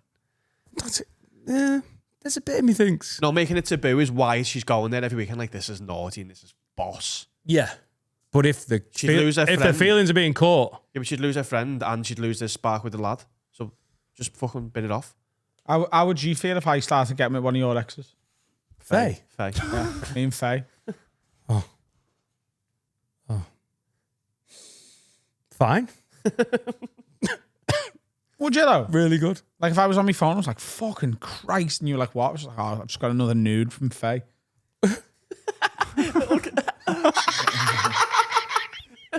I'd be so happy for both of you. Are you taking Class little box on Are here. you taking it to the League Cup? I never took her to a League Cup final, if you know what I mean. What if Robert invited Adam on a holiday? Fucking slag. Me and Uncle Robert are in the south of Tuscany. Oh, South Tuscany. I wouldn't be bothered if it was North Tuscany. But you know I love South Tuscany. That's at the airport. Thank God. Thank God you specified. Yeah, it'd be fucking weird if you went on holiday with my Uncle Robert. Only like an inch more weird than when you go. I think it should be a Patreon special. Well, we he's- all do it. I mean, it's as much your Uncle Robert as he is mine. Yeah. You'd have quite a nice time. Is he flush? What? Is he doing all right for himself? Yeah, he's doing right. Yeah. Yeah. Just play card games when you go away. Just take Kaplunk. Strip On a poker. card game? No, I was adding to the. Yeah, we play the card game, Kaplunk. But that's what we do in the south of Tuscany. Gets pretty crazy down there on those warm summer nights. Yeah, I'd be a bit miffed, I think, because you're like, no, do you know what? It's How long ago was Faye? statute. It's about 43 years ago. Statute of limitations, isn't it? I was with her when I was 1. Is there a statute of limitations on this? I don't think so. Like you've got one ex-girlfriend. If I fell in love with her, I'd be fine with it. I mean, how much are you catching feelings? Maybe it's worth it. She broke up with him as well. Yeah, she's seen someone new. Fuck it. That's right. I know, like, that feels like the right advice, but it's a bit like, just stop. Nah, but Like, the taboo fucking is what's making just it good. ride it out. Yeah, keep fucking him and tell no one. You're enjoying it. Why are you trying to ruin it? because she's catching feelings. So now she's like, oh, I don't want him to be me fella, and like, I want this to all be official bumming, not like pre-season bumming. Listen, it's a bit murky technicality, but if you're lucky enough to fall in love, what if it's the one? You know, I'm a big believer in the one. and the other one, and the other ones. Maybe you get 8. Maybe this is one of the 8. You know, I think It's that's an old important. stand-up in a man that I might Is bring it? back soon. Yeah. Like the concept of it is, I don't want to be with the one because I don't trust myself to not fuck that up. So I'd rather be with like one of the lower ones, so I know I could always do better. You're the 3. You did that the first time I ever saw you. Did I? Yeah. I don't remember that bit. It's a really old bit. It's not on a special, so I think I'm going to try and work it back in. I've been working my stag do bit back in, and it's really fun. I can't believe how much I enjoy doing that bit, and it's just been on the shelf for like 6-7 years. So is the advice here just own up to it and try and enjoy it? Is it not just ride it till the wheels come off? Is that your new song? Yeah. Yeah, but what's the real? I'd just keep shagging him, try and quash your feelings, and even just enjoy if the sex is class with the feelings and it's naughty. But the second this all comes out, it depends how much you care about your best mate. You've probably got to tell her, Styles. Gotta tell her. If she wants anything. If she wants a friendship still. Because if she finds out without telling her, it's definitely over. I think there's a decision going to be made. Juicy one. She shouldn't have done it. You should go back in time and undo it. But, be too late. Great advice, Carl. You can't unsuck any cock. Shouldn't have done it. You should feel bad about yourself. Keep doing it, though. That is a fact. You can't unsuck a cock. Suck my cock. You are disgusting when you do that, I was trying to do it in reverse. Twist that Whose Hey. cock's this? anti-clockwise. That fella. Audio listeners, you miss nothing there. Let's have a break. Hello, everyone. Time to tell you about our absolute favourite sponsor. It's Manscaped.com. Manscaped.com. The very best in below-the-belt men's grooming. Sort your pube game. Now, Carl's always playing pickup games of basketball. Don't you? Love playing basketball. You won't do that with a big load of hairy pubes. No. Don't go near anyone's hoop with hairy pubes. Absolutely. But also, when you're playing the game and you're shooting hoops, you love having a nice beard, don't you? Yeah, I want to look cool. And what's the best bit of kit for that? Beard hedger. It's got I think it's got 20 different settings on it where you can shave. Yeah. And you can buy them as a bundle. The beard and balls bundle. There's loads of stuff. Sort your pube game out. If you're buying a present for your old fella, don't be buying him boring. Men don't want rubbish presents anymore. And as a bald man, we're not talking about my pubes now, the Dome Shaver is an unbelievable kit. An unbelievable bit of kit. This is what the person will see when they open the gift. Wow. Lovely little thing here to lift. You open this. It's got a lovely zip on. That's a waterproof zip as well. Take it on Aldi with you. So that's manscaped.com. Use code WORD20 for 20% off and free shipping. The gold standard of groin grooming. You playing basketball tonight? Or? Yeah? It probably is. Manscaped.com. Always. WORD20. 20% off. Get on me. Hey, welcome to part 3 of 4. Hey, that's nice. I like for it. you. Bit of a You're having a bit of a hangover, aren't you? So I thought I'd do the phrase you like. But I tell you what is a cure for any hangover. It's comedian Iain Stirling. Hey. Long overdue. Ain't it though? I'm glad I'm here. I think the Quashed, internet has beef. thought there's been beef. People are always like, Really? why is Iain Stirling never been on the show? Do they When- all hate each other? We love each other, I think. But I always treat trips to Liverpool as like a sort of holiday. Yeah, you have a similar relationship with Liverpool that Alfie Brown does. Yeah, I just really want it to love me.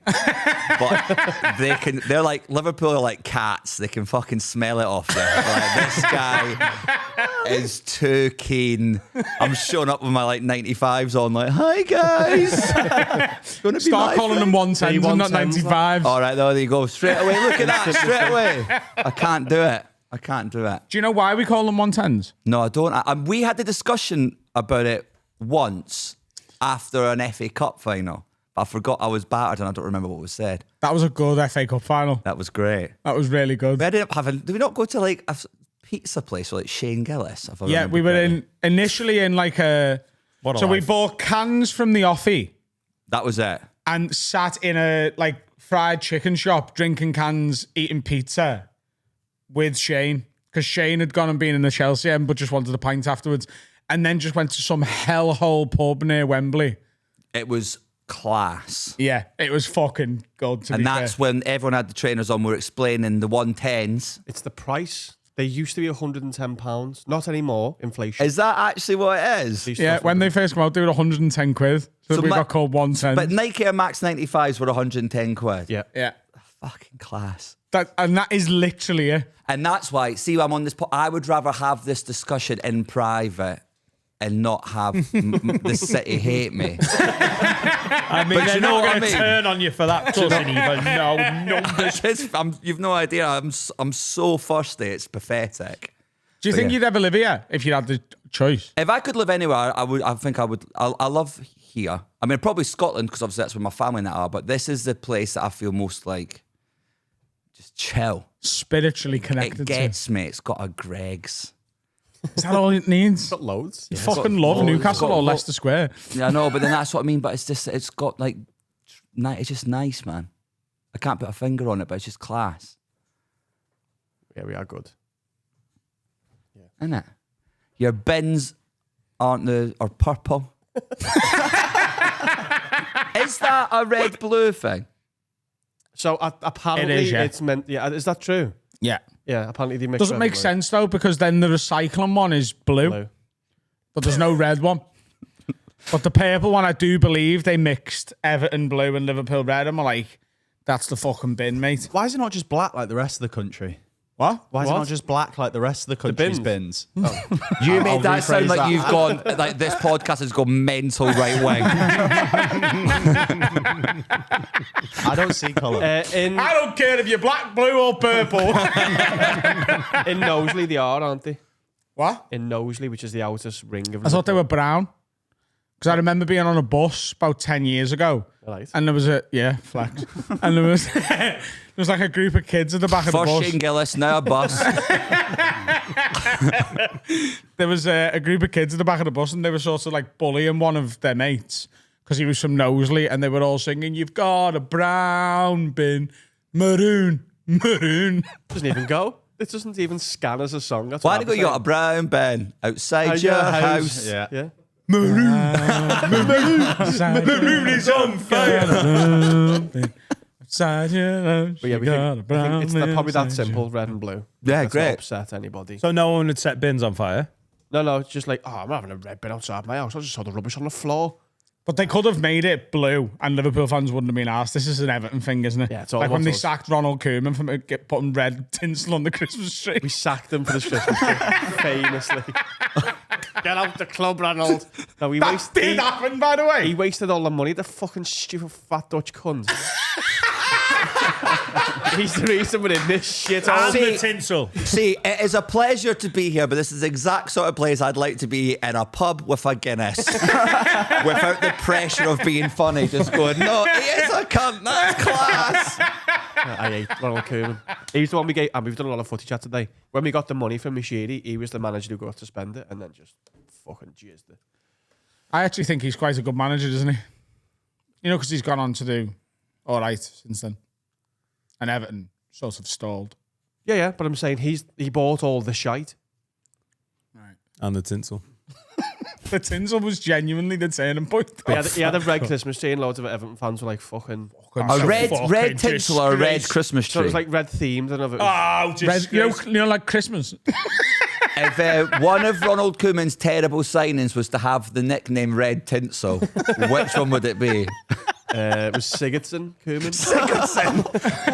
Love Christmas, him. That was a good signing, though. Oh, the time. That's actually a bad example. He was a great signing. Yeah, and he but didn't do and then he anything wrong. accidentally He shagged a didn't do 12-year-old or anything- something. No, he didn't. Oh, It's red not a- tinsel. It's for the kids, isn't it? Christmas. Davy Clarkson. Davy Clarkson. Shite. Yeah, but he looked all right at Ajax, didn't he? Hey, if you're listening but and you lost time Don't as well, sign don't from worry. the Dutch league unless it's like Suarez or Van Nistelrooy.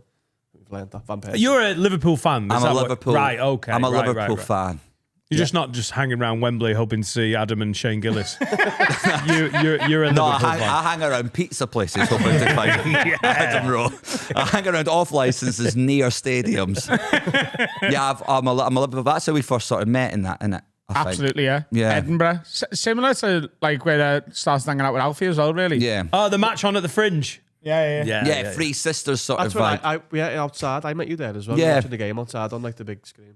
Why are you a Liverpool fan? Is it a family thing or is it I've always liked them, and then I went to university in Norway, and then they love Liverpool. they love the Reds? They love You went to the uni Reds. in Norway? Yeah, for like a year and a half, like on a Erasmus exchange thing, and they were like mad into them. And then like basically Scandinavians are like they're quite standoffish. So like the way in was like they all just said they supported Liverpool, and I'd like, you know, Istanbul and all that. So I was like well on board with that, and then just got into that. And then we went to a few games, like flew over from, because also Norwegians are absolutely minted. So they all flew over to Liverpool like it was nothing. And they used to go to the UK. I think it's still the case, but they'd go to the UK and be like, everything is like, even students would be like, a bottle of champagne, please. This is like nothing. Yeah, because it's like £47 a pint over there or something. It was when I went to uni there in like 2010, it was like £9 a pint then. Oh. Which is like London Yeah, but prices now. that's Oslo prices. Yeah, What about- but that was Was in there anywhere 2009. cheaper? Were you in Oslo? No, that was it, because it was all taxed that high. Right. So, and also all alcohol was taxed, man. So everybody just drank lager, everyone. Like there'd be little like tiny, young, petite, blonde lasses with like big fucking pints in their hats, like Vikings. You'd be like, this is a great That place. done it for you, didn't it? I seen you get like turned on by your own story there. Midget blonde Viking ladies. I thought like Oslo was class. Oslo's I thought amazing. I thought it was really chilled, and don't know. I think me looking like this counts for more in Oslo. I think He is one of us. yeah. He's like, whoa, pale, ginger beard, balding. I like the look.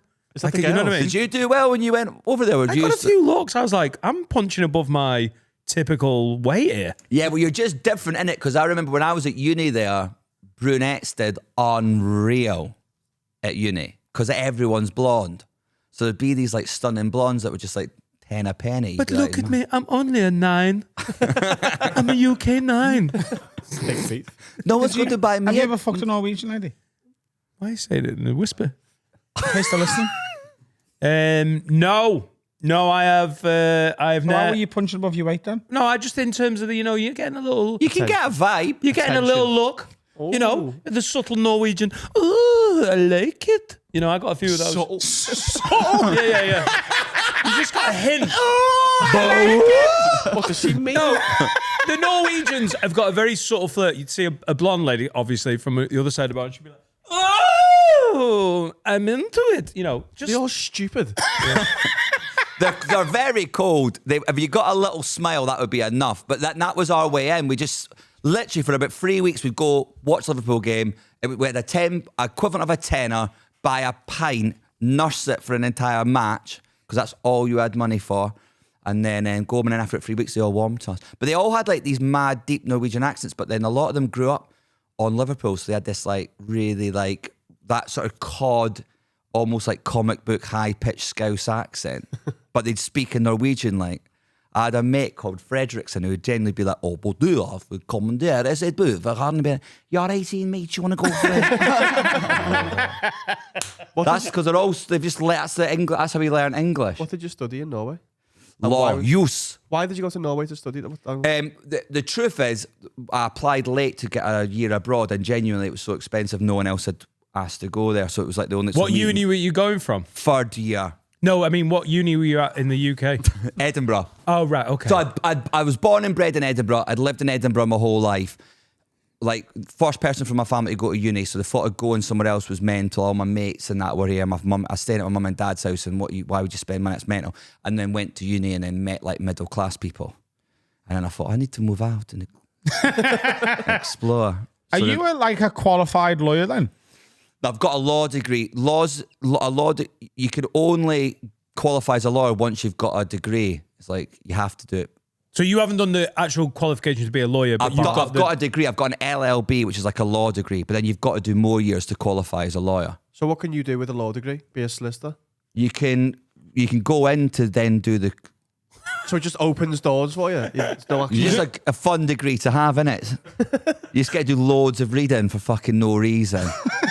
You do the second 2 years of a law degree, you can do once you've already got a degree as a post Yeah. grad. Oh, so you don't even have to do. You could do any degree and then get the 2 years. The first to 2 be a lawyer. years of your law degree don't count for anything, and then the second 2 count for like everything. It's mad, Right, okay. Because it was originally a post. This is what I mean. That's why sometimes I get stressed doing podcasts. I'm just going, is this fucking so boring? Oh, I want to know. And we initiated the chat. I also want to know So about. if you're commenting, it fucking is I fault. want to know about Norwegian law.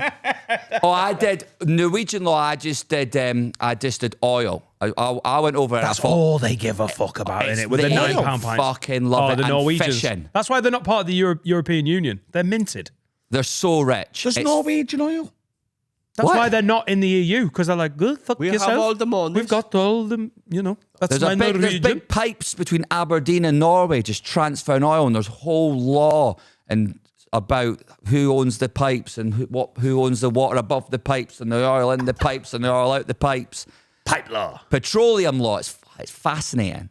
Or when you get a good fucking petroleum law case. And a little blonde girl with, what's that in your hand? A fucking canister of oil. Iain Stirling's new podcast, Pipe Law. Pipe Law. The Pipe Law pod. You're getting a piping. That was That's the catchphrase.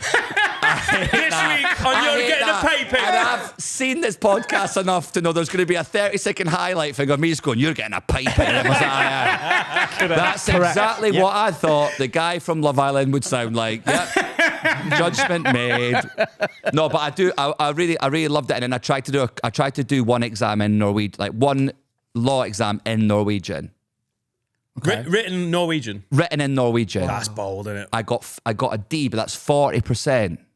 Which is That's not a pass. bad. That's a pass. Yeah, I got a 40% pass. So you can read and write Norwegian. It's the most I could conversationally speak it and I could read it, but it's the most pointless language to it is. And I know a lot of people say this, but it's genuinely the most pointless because they all speak English. and like I am not exaggerating. If you see a Norwegian that's a Liverpool fan, they're gonna do an offensive Liverpool accent, but they'll do an accent where you're like, fucking hell, fair play. Like how every Southern professional impressionist does Jamie Carragher. Yeah. I mean, that's in their like second or third language. So they all Norwegians, you got your Aberdeen, you got the pipes going between. exactly that. I played the latter in Oslo, and the whole show's in Norwegian, and you just got me and Sean McLaughlin were on, and the whole gig just switches to English, and there is. No, there's no pause. They're just like, And they're doing does the the Norwegian. MC come out and do the bit in English before he brings you on? No, the only bit, like, it sounds like it, but it's like, and the fucking adventure. That's what it sounds like. They did admit that. Reverse. They rewind. And then they're like, Dan Nightingale. And then you walk on them and you go, surely they're going to have to, you go, hello. And they're like, yeah, cool. It just If clicked. they don't get that, you're in trouble. Hello? Do you know the best It's way I just could- off-putting as the performer to not hear your language apart from your name. And Yeah. then it's an English gig. And you do feel a bit like that is when we were on a ski trip and like on this bus going to this ski trip, there was like 80, 90 students. And me and my mate Robbie, who'd been there for a couple months and didn't speak Norwegian, the entire bus on the way up, English. Singing like songs in English, like some football chants. Liverpool. All that. No, honestly, you'll never walk alone. Like a bit of that, and then the Arsenal fans were booing it. It was like, Matt, it was like an away day. It was class, and they all just spoke in English the whole time. They love it. So you never get a chance to speak it. If you struggle on the word, they're like, just going, come on, we'll just speak English. And then also, there's only a population of like 4 or 5 million, and then Norwegians and Swedish. They can sort of understand each other, but it's different languages. So if you're speaking Norwegian, your second language, you've got no chance with like Danish or Swedish. So you might, Danes and Norwegians normally would just probably speak English to each other. It's easier. So you're like, what is It shows that we're useless, though. we are, it is, you never feel more, it's fucking embarrassing, man. And I just think it's class, though. I remember that, like our first like boys trip, me and Carl, was to Berlin, and when I seen all the signs in both German and English, I was like, we've smashed this, you know. We are from the best place to be from. Yeah, we won that war. We did You win just that. don't have to learn anything, do you? But that is slowly changing now. Like, if you, like France, like 15, 20 years ago, now if you want to speak English in France, they're like, nah. Really? Yeah? Nah, I won't. They're going a bit hard line with They're it. like, this can't be fucked with it. And the same way, you know what I mean? If a French person tried to talk to you, I'm not saying they're being like, it's not like a Brexit thing or anything. They're just like, I can't be, my English is as bad as your French, so fucking let's do this properly. Pain au chocolat. And also, that's not just an anti-English thing. That's an anti-American speaking thing. English thing. It's- Yeah, it's not- everything. yeah. Well, I think in the current environment, America has taken a lot of heat off of us. Yeah. We are like back to being the good guys. Yeah, because they've got Nazis again. Yeah. That's mad, isn't it? You know what I mean? They shouldn't be there. You know what, Adam? That's lovely. That. Well done. You're right. They shouldn't. I'm an anti-Nazi. I didn't realise this podcast had gone all political these days. I just like to wind up because we've got a few listeners who are like Elon Musk's little fucking chode ticklers, and they're just going to be. They've got T-shirts and everything. We are the Elon Musk Jones tickler. You leave him alone. He makes cars. I love JD fans. Zelensky was rude. Oh my Did you god! see the How did he not just go? You guys can fuck up. Well, I'll tell you why, because his country would fall. That is the absolute, I just, again, going back, having flashbacks to school, I just hate that bullying when you know you're holding all the cards and then just being a fucking prick and the other person just having to like bite their tongue. And they're like, it needs to be appreciated, sort of like the maturity and like energy it takes to not just to help everyone else just fucking take it and not be like, fuck you. Yeah, it was minging. fuck you? You know this word. Where do you think he's from? This word's kind of your fault. You never said thank you. What are you doing? Where's the suit? Hasn't he said? Was it? Did he say thank you 61 times? Like they found all the times he said thank you. He said thank you in the room right there. Yeah. It's They've never said thank you. Oh, what a fucking grim sitch. There's going to be so many comments going, oh yeah, fuck off. But I actually like him. I think he's going to sort out the middle class, and he's just released titles about JFK, and I've been really interested. Shut up. Classic though when he was like, "There's going to be no tax if you earn 100, like any less than 150 grand a year." You're like, "Wow, bold move that." Yeah. It's just like 9.2 trillion. Anyway, did you do stand up in Norway, or did you start stand up after this? Because I'm from Edinburgh, I did a sketch show when I was 16 and my mate was 14 called Just So Ever Slightly, the sketch show was called, at a venue on the Royal Mile. My mate's cousin ran a venue called Diverse Attractions on the Royal Mile. And 14 and 16, and it was a sketch show where This is during the Fringe. during the actual Fringe, we did a 2-week run. There was a sketch where we were both female weather presenters, and it took us about 5 minutes in a blackout to get completely dressed up as ladies, and then the sketch was about 40 seconds long. Then there'd be another blackout, and it was really funny because people would, and it sort of did all right, and that's where I got like the buzz to do it. And then I went to Edinburgh Uni to do like improvised comedy. But then when I went to uni, I went to Edinburgh Uni because I saw improvised comedy when I was at the uni. And when you're like 15, 16, and there's all these like cool 18-year-old students, 19-year-old students doing like improv, and it was called the Bedlam Theatre, this little like transformed church. And I was like, obviously I'm showing up in like trackies and that. Like I'm just a lad from like an estate, and I'm like, this is fucking mad. So I went to Edinburgh Uni because I wanted to do that. But then there's that weird culture shock. It was genuinely mad when you meet like proper middle-class English people for the first time, and they've all got like, and I know it sounds like a cliche, but they've all got like scarves on and that, and I'm just like, what am I doing?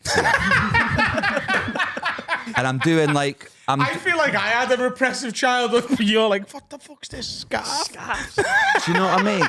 I remember the first time they ever had shiitake mushrooms, and I couldn't, but I ate one. I was like, I can't believe I'm having a shiitake mushroom.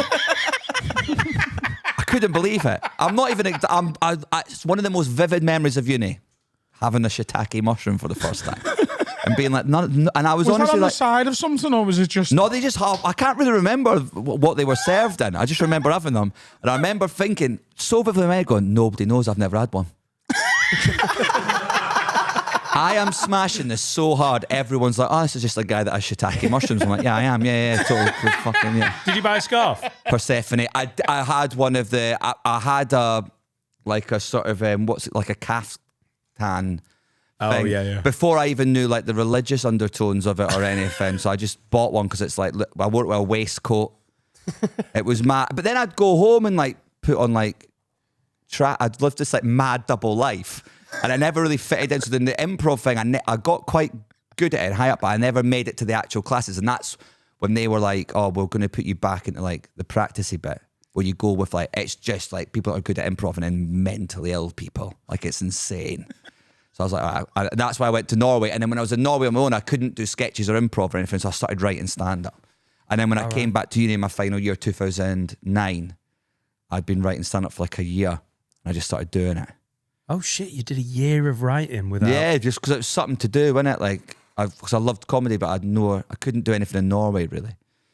When you started doing your first gigs, how much of that hour, like that year of writing was actually useful? Were you going like to new material nights with a fucking wad of... I had a bit about going on like a caravan holiday, like going caravan, and I had like diary, like I had like a fake diary that I'd written like probably about 4 weeks worth of like funny stuff. So there was like for an open spot, I could open this diary at pretty much any page and like read an extract from I'd always go, obviously you do 2 or 3 gigs and you realise you put a little marker in, that's the bit that works good. But when I first went, I just went, I'll read from my diary, opened it at whatever page. Like a kid coming back from school holiday on the first day. But that's what it is when you're in an open spot, isn't it? That's literally what I'm doing. Look, I've done a thing. And then we went for some ice cream with Nana and Grandad. But I think I was definitely better than a lot of people at the beginning because I had that stuff. I had this like whole bit. Yeah, and you were already stage experienced. Yeah, I think that helped as well. Matters so much, just being comfortable on stage. And I was still only like 19 as well, so I looked dead young. Yeah. And so I had that sort of, yeah. How old were you when you did the stand-up spot on Russell Howard's Good News? That was young, too young. I actually thought your set was class.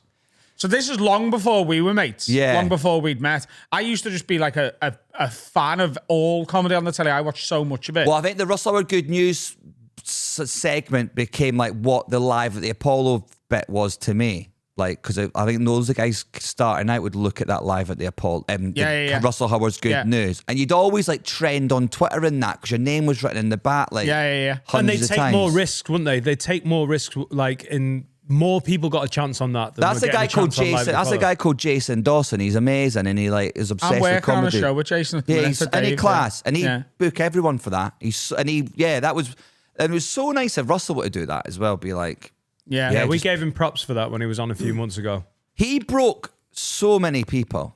Yeah, he really, really did. Emotionally, he was awful. no, he broke people like, and it definitely helped me because I was doing kids' TV, and having that behind you was like mad. Well, I'm glad you bring that up because Harry, who's our researcher, and Finn, they were saying like this morning before you come in, they were like, I don't think you realise how much of our childhood Iain was involved in. Massive. Like this is like a massive deal for both of them to have you in the room. I've noticed there's been such a change in the last 2 or 3 years where it's like now when I'm on tour, like everyone's the Love Island thing. I think everyone, maybe not, but I always run the assumption that like comics or other people just assume that my entire audience is just like 25-year-olds like in bikinis, like being like, I love Love Island. But it's not, it's like theatre people, and then it's actually the people get the most excited about. I've never really talked about CBBC on stage, but I might now because I thought it was too niche, but people know it. And also the stuff I did with Hacker the Dog was all live, and it was all on like old tapes that they kept for a year in case there was a complaint for Ofcom and got recorded over. So it doesn't exist anywhere. So the fact that people have remembered it, people like remember like the songs, like we did like a chair rap about this daft little chair rap, but we did that once in between like Tracy Beaker and like Chuckle Vision or whatever. Oh, 2 belts. Once. But we did that once live on the telly and it was never seen again. And we did that in 2009. 2010, and people still remember the words to it. That guy's blowing up on TikTok anyway. He's doing. Do either of you remember the words to it? I don't remember the chair rap. But there'll be other bits. But what I'm saying is, but if you weren't watching on that day, you'll not have seen it. That would have been class, by the way. If Harry could have come up and nailed that I remember rap. having a lot of phone calls. Like, yeah, we had people phone in a lot. That was fun. Yeah, and they'd always like we were quite. There'll be some of those calls on like YouTube and that they're quite funny. Like we're always quite funny with it, quite knowing. But was it like children ringing up? Yeah, little kids. Yeah. I think it had to be, didn't it? Hello, it's me. It's Barry. Yeah, you all right? Oh, Is Barry. the dog real? Can he dance for me? Or is there a man inside him? Have you got any? But I just think I've seen clips like recently, and it was so you're dancing on the line. Like, but kids, I was 10 at that point. I'm not knowing what's going on there, but you look and there's underlying. I like the idea that the humor was like a bit more grown up in terms of like it was like a bit like sarky or whatever. But I was never a fan of that like I found it weird when like kids TV shows or whatever would put like sexual innuendo in a thing. Yeah. For Who's like that for? like for sexuals, like what are you doing? One for the mums. Yeah, but you know what I mean? I don't like that. But I liked it when it was like a bit knowing. Like if you watch some of the phone calls, you can tell where.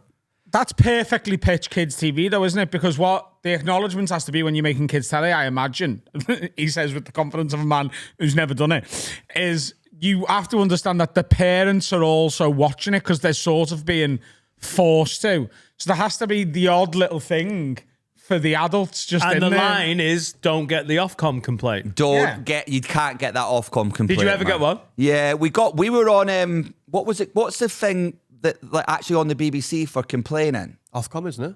Oh, No, no, it's- it's... No, Points of View. Yeah. On a TV We were show. on Points of View for being annoying. I'm not joking. I'm sure it's online. It was literally like a kid from like Bath or whatever going, my favourite shows on this BBC are News Round and Blue Peter. And then these people pop up in between and they're so immature and annoying. And then it cuts like a mum going, yeah, everyone finds them annoying. And then obviously they just show fucking pictures of me like with a frying pan on my head. Or it was, no, I remember. I used to do a thing called Stirling Through the Ages where all my ancestors were stand-ups. And they literally use a clip of me dressed as a caveman going, what is a caveman's favourite concert? A rock concert? But obviously That Norwegian on Points of View, BBC One prime time with no context whatsoever. Me was like a fake wig on, and they were like, yeah. And then is it Jeremy Vine? Yeah. Going, yeah, we spoke to the BBC and they said, actually, it might not be for everyone, but they're Ian, not annoying. You're talking about stand-up out of context. I did stand-up on a banking advert for Nationwide I saw them. that they would show at halftime of Liverpool games. And one time I was in a pub in Birmingham called I think it's called the Brass House. Literally, the pub is called something like that. It's on that big horrible. Is it Broad Street in Birmingham? Yeah. Where Broad all Street, the yeah. bars are. I was watching the Liverpool match in there, and at half time, so it goes, half time, it's Liverpool 2, whatever. And it goes to, and the first one is me. And I had a man, because obviously that advert was on 1,000 times It's a mad. week. So, and it's stand up. So people are being forced to watch a pretty shit stand-up joke 1,000 times. And a man in the pub within earshot said, I hate this fat cunt. Because they didn't stand up out of context. And I'm just in the corner of the pub with me blackcurrant soda being like, yeah, so do I, to be honest. Awful. Was that Matt was please tell me that was good money. It was absurd money. Good. It was clear Fine, good. debts and Fine, good. Go on holiday money. Yeah. It was worth the dig in a pub in Birmingham. Yeah. How long did you do? You go, that'll be a rich fat cunt to you. How long did you end up doing CBC for? I did that for 4 years. Full-time job. You were in there Monday to Friday. 5 days a week. And Yeah. you know what's so funny when you're younger as well? And like I've never won for like advice, but I remember this is also mad. Because I got that job like 6 months into doing stand-up. And I did it for like 4 years. But all my mates were like new stand-ups. I remember being jealous of them having nothing, like going to the cinema during the day. And I remember like I'd meet them in the morning and I'd have to go into like do telly, and I'd be jealous of like my mates that were like going to the cinema at midday. And then I obviously realised down the line, I was like, oh yeah, they were just fucking bored. But like I remember you coming to the Frog and Bucket, and like must have been when I met you. Yeah, I was like, And I remember thinking, fucking hell, that sounds like a lot of work. yeah. It was, and I would gig every night, and then at the start they were kind of weird about it, and like they were like, "Oh, you can't gig outside the M25." Like when I was in London, they were like, you can't get outside 25. But I was like, with the London prices, everyone lived outside the M25. Yeah. So I was like, this is mad. But I was just trying to do gigs and doing all that. And online, I think it was all right because there was like Twitter. Twitter existed and it was kind of a laugh, but there wasn't like videos and all that. So I don't think I could do the stand-up that I did back then and be a Kids TV presenter now. No, because someone had filmed it. There's no way, especially with like, when like you're doing like weekend gigs and it gets a bit rough. And it's sort of damaging to the brand. Yeah, well, not even the brand, is it? It just like, I remember when I was on like, the rule when Twitter was in like its infancy and you'd get like BBC training videos about like how to conduct yourself online, but it'd be like a woman, and there's no disrespect because it was like internet was so new. It'd be like a woman is like 55 being like, if you at someone, then that means you're speaking directly to them. Like, but she's no idea what she's talking about. So it's just like, as long as I kept my Twitter like stand up, and then my Kids TV was like a separate thing. But yeah, it was great being able to do both. And it meant I got to be, I was basically almost like a part-time stand-up for like 5-6 years. Yeah, because Weirdly. you had a creative like thing that was helping your career and building a profile. And probably maybe even building a profile that you didn't even really understand the impact it would have long-term then. Because there's probably like kids who were watching that show back then, who are now adults and want to come and see you because of that. I honestly think that's probably like, because I had like, every tour you've got like, I did like Taskmaster, so I reckon I had a tour or two where you notice the kick from that. And then like the Love Island, you notice the kick from that. And now I think it's literally this year's one is like, all the kids that watch me on CBBC are like mid-20s and like are in relationships and like going out and chilling, and that's it. Honest, it's such a weird. I've only noticed it the last couple of years. It's so weird. Was Love Island the biggest boot? The biggest That was insane. That was insane. Love Island was insane. That whole I could talk about that series 3 when it went mad. Is like, because I'm in Spain. It's like such an insane time of my like life. Are you out there the whole time? Not anymore, but I used to be. Right. So like with series 3. It was that year, it might have been season 4, whatever one it was when England had that deep run in the World Cup and they got beaten by Croatia eventually, but they were deep. And it was that thing when, do you remember it was all like, everyone was in the pub watching England game, they'd be like, but Love Island would be on in like one corner. Oh, yeah. It was sort of like mental. And then like, I was just getting added into all these WhatsApp groups with my mates. I had like Love Island WhatsApp groups. I'm like, something mad's going on here. But I'm in Spain. And then, so I'm just with like German tourists like in a hotel resort, and then it's like 300 of us ITV employees, so we know it's getting big, but we don't really know. And then I just went home one day, and then like I'm just talking, and people are like, "Are you the Love?" Like, so I leave. You got known for your voice. I'm recognised by your voice. I'm doing tours on my own, but I'm selling like 50 tickets, and then I come back 8 weeks later. I literally get off the airplane, and I go, "Oh, thanks a lot," and they go, "You the Love Island guy?" And I'm like, what is going on? And then like everyone knows, and then they do this like After Sun spin-off show, and I'm like a guest on that for like 10 minutes, and I literally wake up the next day and I've got like, no exaggeration, like 250,000 more followers on Instagram. Holy shit. Like not an exaggeration. I'm like, what the it's a proper iconic and distinctive and they're voice. like, you're doing the downstairs room at the Brighton Comedia on Friday. I'm like, yeah, we're going to put a London show in on the Saturday. I'm like, cool, yeah, what's that? They went, Apollo, Hammersmith Apollo. So I do a 50-seater in Brighton on Friday, and I do the Hammersmith Apollo on the Saturday. On the same tour.